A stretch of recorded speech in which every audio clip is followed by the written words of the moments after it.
mold mold is everywhere. Mold is inundating us 24/7 outside of the home. Inside of our homes, you're always going to find mold.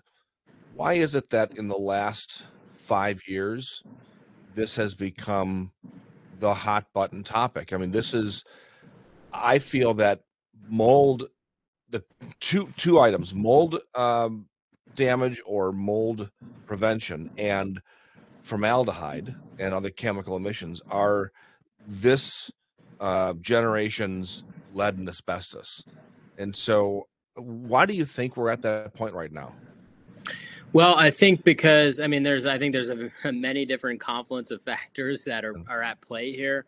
You and I talked about this not too long ago about how in the 1970s, right, the push for energy efficiency really Mhm. started making tighter buildings. Well, what did that do to the people inside? As you mentioned, well, we take 20,000 breaths per day. And if the toxins are much more abundant in our environment and there's less airflow to dilute that abundance of toxins, guess what? We're going to have an abundance of toxins coming into our body with every breath that we take.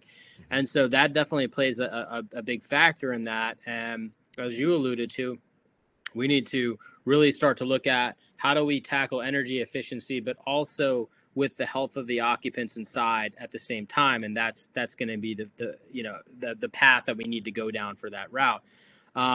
We also have the remediation industry at large. Unfortunately, it doesn't go thorough enough to really address the root cause of the issues that allow an opportunity for mold or bacteria to thrive inside of a home.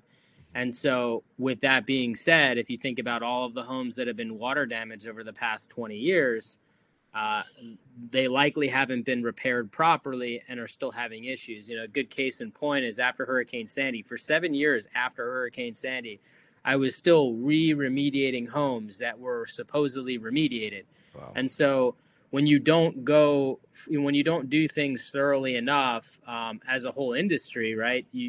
You're putting projects behind you, but those projects are not completed properly, meaning that they're still outstanding, having issues with that, which can cause problems for those living inside. And so we saw a lot of that. As a matter of fact, even to this day, at least 50% of the projects I'm involved in have been already remediated and haven't been addressed properly. And so it's still a pretty alarming number.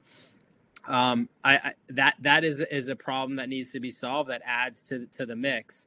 I also think, people are becoming more aware, right? And it's a hot button issue in the last 5 years because we're seeing some miracles, right? We're seeing people. I know a woman who had a GJ feeding tube installed.